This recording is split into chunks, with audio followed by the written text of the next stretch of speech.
Now Gavin has asked for $40 billion of federal dollars to do whatever he has in mind. Yeah. Why would we trust him with that kind of funding? You already told it the rail around. See, along with that federal money should come a federal investigation into what you know for a few pennies more. Oh no, he's going to build back better.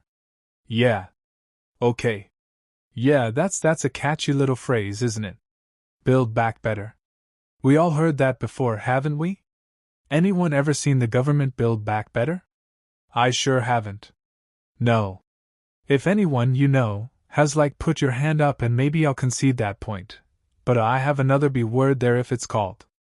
Hollywood icon and producer Mel Gibson has once again torched California Governor Gavin Newsom, unleashing a fiery tirade over his disastrous leadership. The Braveheart legend didn't hold back. In a blistering press conference, Gibson obliterated Newsom's presidential ambitions with ruthless precision. And yes, it was absolute fire.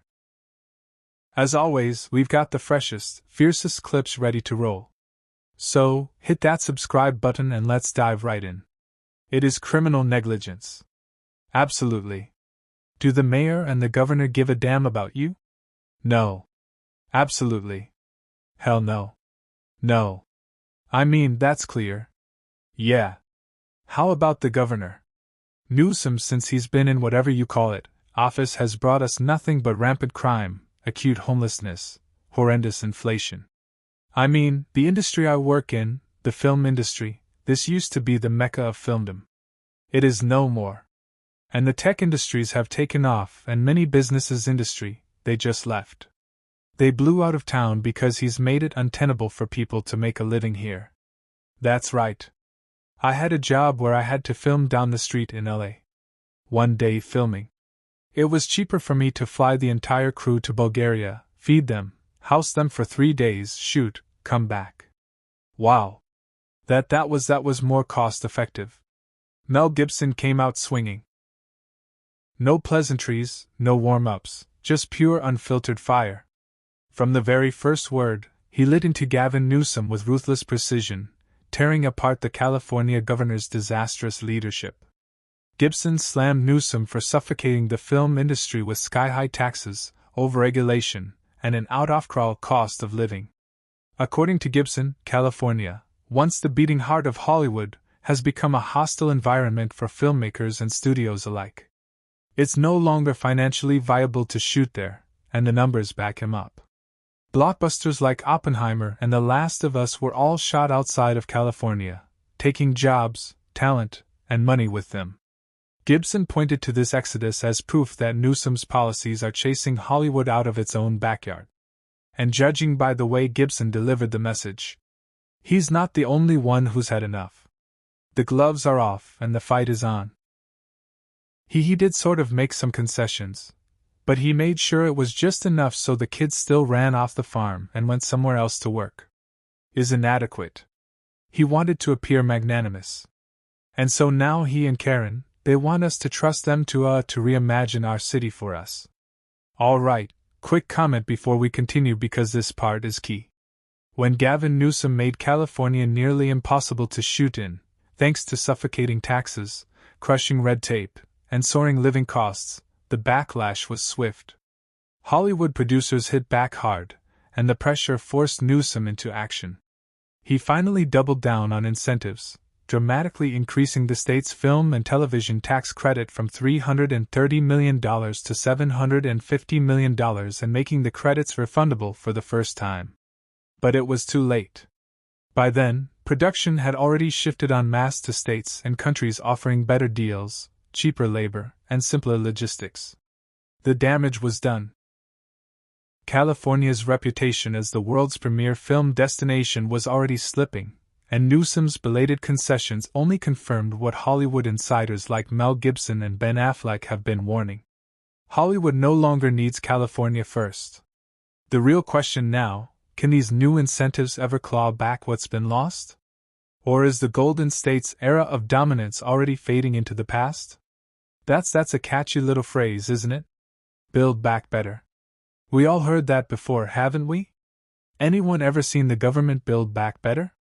I sure haven't.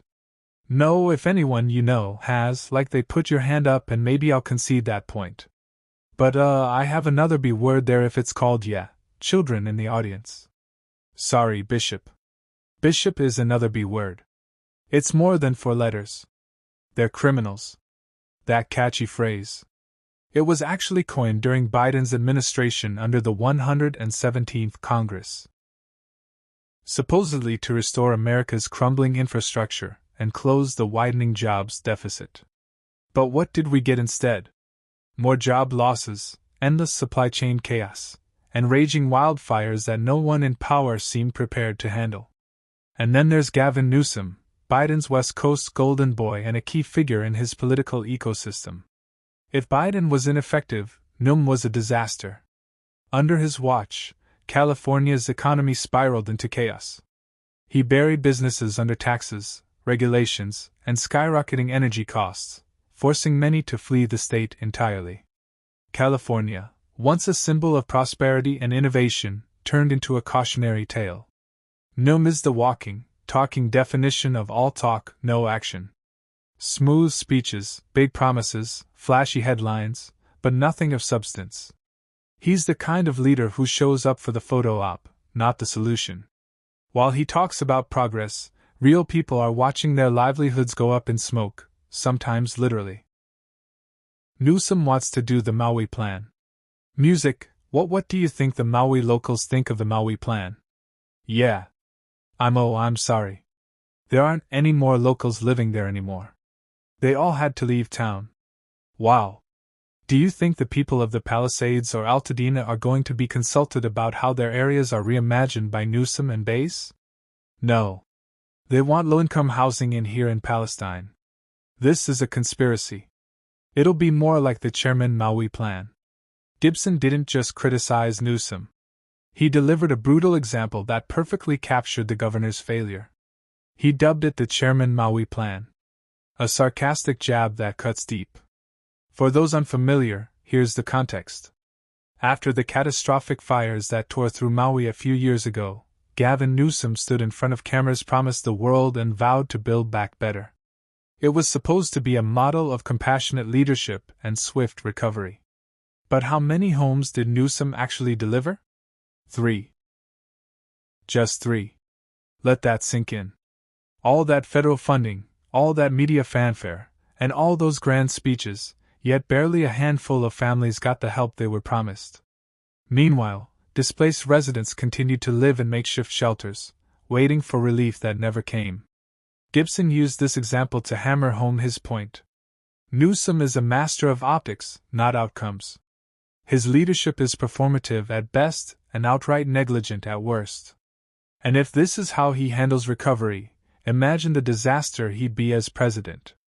I mean, one of the most pathetic, and despicable things I've seen was when Karen Bass, in order to shift the blame and culpability from herself, wiped it on the fire chief and threw her under the bus for speaking the truth about how the department had been defunded and were without resources. They didn't even have water. Now Gavin has asked for $40 billion of federal dollars to do whatever he has in mind. Yeah. Yes. Why would we trust him with that kind of funding? You already told it the rail around. See, along with that federal money should come a federal investigation into what, for a few pennies more federal investigation. I mean, Karen she's having an investigation into why she made the decision to go to Ghana.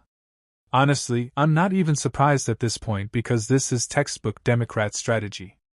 They create the mess, drag their feet on fixing it, and then pin the blame on someone else when it all goes up in flames. Literally.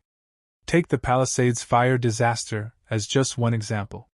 Karen Bass, who had neglected to adequately fund California's fire department, sat on her hands while wildfire risks grew worse year after year. Meanwhile, Gavin Newsom failed to ensure something as basic as filling the fire hydrants. Yes, the hydrants that could have helped contain the destruction. The result? A preventable tragedy. But instead of taking responsibility, who did they throw under the bus? Fire Chief Kristen Crowley. That's right, the one person actually doing the job on the ground. And that's exactly why Mel Gibson is calling for a political purge, demanding the immediate removal of both Karen Bass and Gavin Newsom. According to him, leadership this reckless isn't just unacceptable, it's dangerous. When elected officials fail this catastrophically, they don't deserve another chance. While California was up in flames and down in economic terms, guess what Gavin Newsom decided to do? I'm launching a new podcast. And this is going to be anything but the ordinary politician podcast. I'm going to be talking to people directly that I disagree with as well as people I look up to. Look, there's an onslaught of information that we take in. So let's take it to the sources without the typical political mumbo-jumbo. In the first few weeks, we're going to be sitting down with some of the biggest leaders and architects in the mega movement. Wow, Harold, this is so funny. How does this guy have the time to do this? It's not like California is running smoothly. They got fires, homelessness, drug addicts, crime. Oh, I'm going to start a podcast. We're going to start a conversation. Oh, there you go, Harold.